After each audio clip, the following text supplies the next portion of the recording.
Hey everyone, it's Mike Andes, and today we're talking to Joel Heck, who's an owner of Augusta Lawn Care out in Colorado, and he has 2 locations. And one location is doing around $550,000. He just put it into profit mode, and he's recently started a second location that's doing around $50,000 in annual revenue, just getting started with about 40 customers. He does a great job, around $100,000 in revenue just on Christmas lights, but he's really trying to figure out how to manage his managers, how to be a great regional manager, and also how to give them feedback when he sees certain things that they're doing that might not be exactly correct, and he doesn't want to come across as overbearing or put them off with his feedback. So this is going to be really beneficial if you have general managers or managers of any sort that report to you and you want to give them feedback. Let's go ahead and roll the tape. Lafayette's doing around $550 this year. What's the other one? We have Broomfield. That one's making like $50,000 this year, kind of brand new. This year, first year of profit at Lafayette. Second quarter profit sharing happened. Expecting good ones in Q3 and Q4. Third year of business, so kind of right on track. Don't know how much working capital you have, but you're going heavy in Christmas lights. Trying to have $100,000 in Christmas lights. 40K. 40K in working. Fantastic. Cool. Anything else? We've already talked. I went to a shop space. So. Well, actually, I had a new question as we were kind of talking here. I think one of the biggest issues is maybe it's just this kind of season because of the baby, I wanted to be home. A fear of having to go back in the field because manager doesn't work out.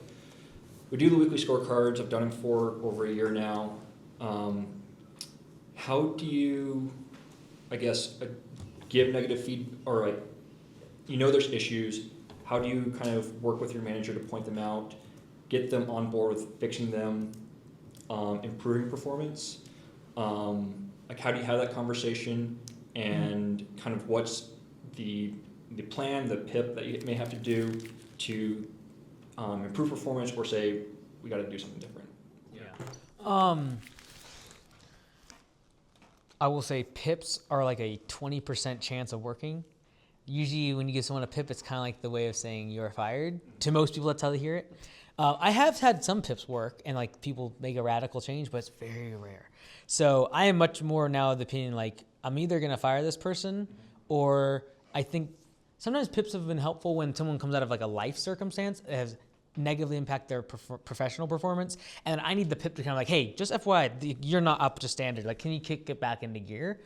One thing that I would really lean into is talk to a coach and be like, hey, my GM has had this problems. I'm gonna have him book a call with you, and I kind of need you to go over these things, like the indirect approach, right? That's the nice thing about Augusta is like I've had that before too, where like, hey, I want my GM to hear this, and so I'm gonna slide some notes to the coach. And then they're hearing from someone else. The thing that is the easiest is when it's metric based. Like they're not hitting the number of budget hours per week. They aren't hitting growth metrics. Like those are the easiest things to do. But sometimes, if your base pay is high enough for a general manager, they don't really care because they're happy with $70,000 a year. So what we've done, my locations, is when we give them on-target earnings, that is actually the standard. Anything below that becomes a derogatory remark again. So like when I say, hey, your base is 70, you should have 105,000 based on target earnings. If you make 103, that's like you did not do good. Like the location should be improving. Like especially in your profit mode, you're raising prices. Like things should be becoming more efficient. And so I would really get clear with what on-target earnings are, and then what on-target metrics are. So like, hey, this location should be improving efficiency score because we raised prices and your budget hours went up. So getting really clear about like what on target is, it becomes a whole nother issue when they see that they're not performing in a metric and then they don't care. That's when I'm usually going to fire someone, or I'm going to gracefully let them go. And I've done that recently, right? It's like, hey, it's just a function of like, hey, they're not hitting it and they don't seem to really care about that. And I see there's a problem in 3 months from now, but they're looking at the bottom line and it's like, oh, it's great. And I know it's about to come. So that's when you just gracefully let someone go. And the simpler you can make their position, the easier it is to backfill that.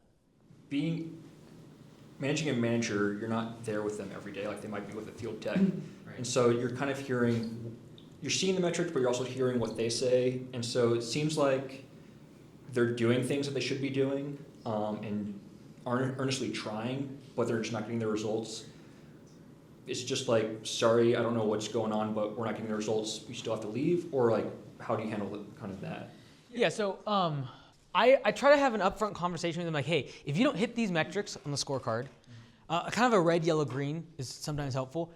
Say if it's not green, it's a problem. I expect you to come up with a solution. And then you will run it by me in our meeting, and then you will execute. And so if they don't see certain things as a problem, that's when the metrics can usually give them, hey, this is a problem.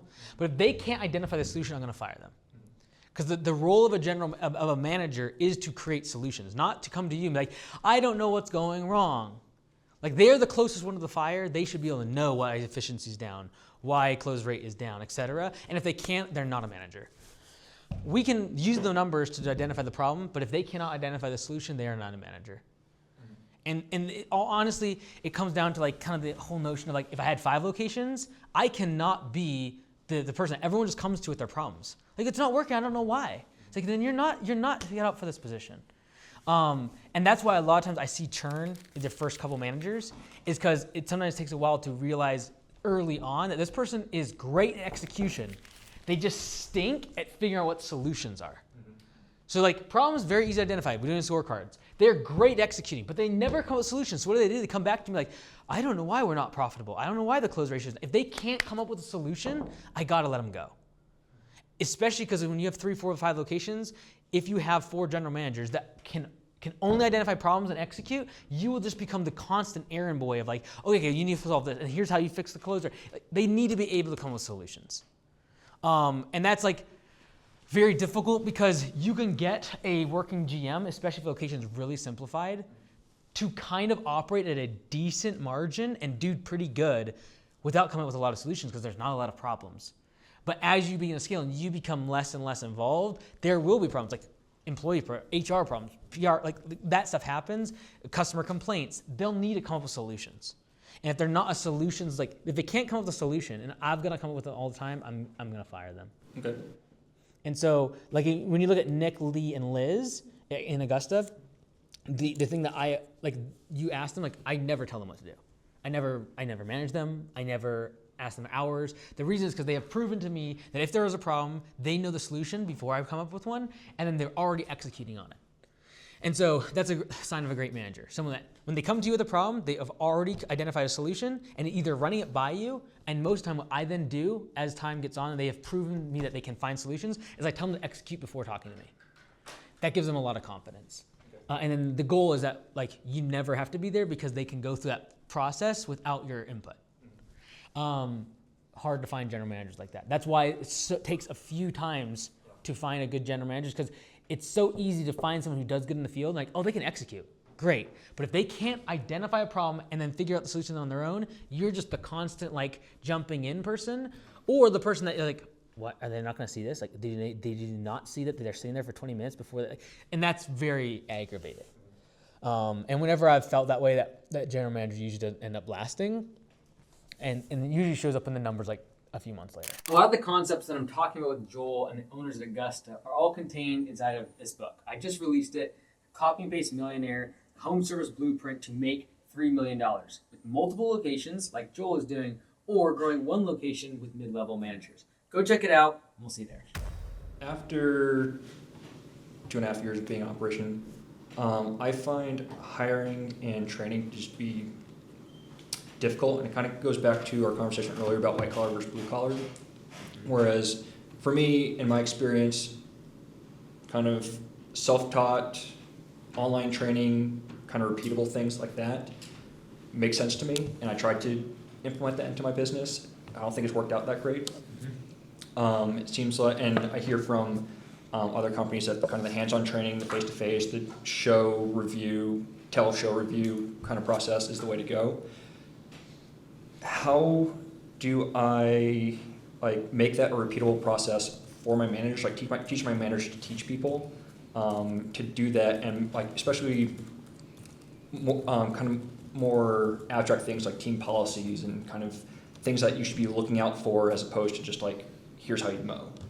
How do you make that repeatable and make sure that actually gets done, especially when a manager is like their hair's on fire because we're overworked, understaffed, and there's problems going on. And that part is the hard part, because if everything's going well, that's when it's like, okay, great, we're gonna have day 1 and day 2, they learn these things. We have a trainer that signs off with them. The trainer is incentivized in the second paycheck of the trainee based on if they hit above base pay. Like, that's when everything's going well. That's not how the real world works. The real world works is you got 4 new hires because you're in the middle of spring rush and you need tons of budget hours done. You just need hands on job. And so that is the challenging part. I think that's why I don't recommend putting a general manager in a location until it's in profit mode and actually profit mode, which is like, we are raising prices only. We are not getting more customers because there's less likelihood of hair on fire. The only hair on fire situation happens is if they miscalculate the demand for spring rush and they have like 2 or 3 people leave at the same time, which can still happen. But I much more tend to think this is a feature, not a bug of the industry. And to counteract it, I simply build the business in a way that when I hand it off to a general manager, they don't have to worry about it. Because the hardest part about spring rush is when you're growing.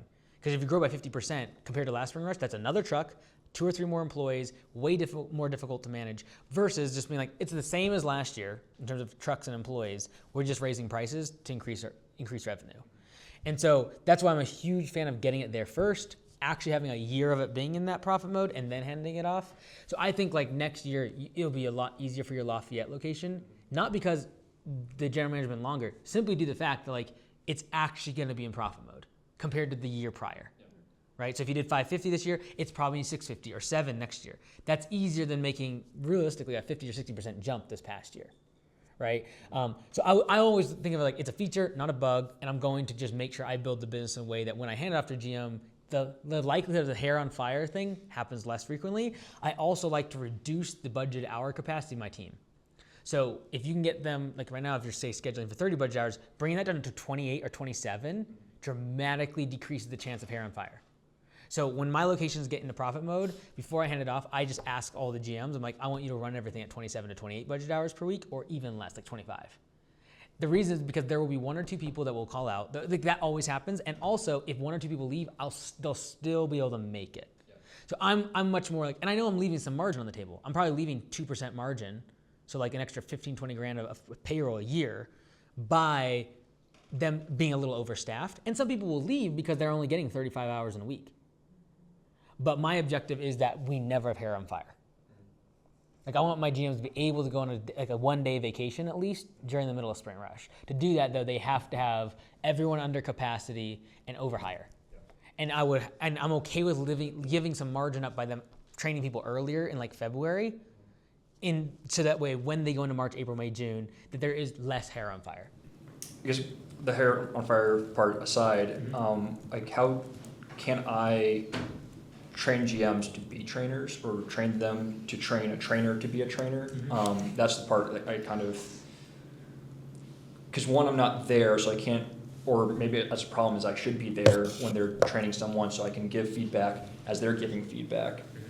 Or if I'm not there, kind of how do I make sure that they're doing a quote unquote good job with that? Yeah, like I think one way that's really helpful is to do interviews of new employees after their training. And ask them how to improve it. So we do this now with all owners that come through Augusta after their training at Augusta. Is like, hey, like, why did you not get P4P? Like, why? And like, now we've made basically all that feedback into the 6 weeks afterwards, like those calls. I would do the same thing with new employees. So the trainer ranks the trainee, and the trainee ranks the trainer. Okay. And then like, what are the gaps? What do you not know? What do you not feel comfortable? I do not feel good with the riding mower. Okay, great. We know we need to improve that part in training. So I would survey them, and then also have them rank your trainer. Because if you get 3 new employees for a new GM, for example, and they all rank the GM or like survey them as poor trainer, like they never told me what to do. They just like threw me out there and like we got all sorts of yellow slips. That's a huge red flag to me as an owner, right? So I would create an automation inside Copilot based upon their start date. I would do like a 6-week, like a 4-week, 6-week, 8-week on like, hey, and you could change it however, like Google Forms are great, and just be like, hey, based upon so far at Augusta, what's your experience with training? What about your general manager, direct report? And that's coming straight to you.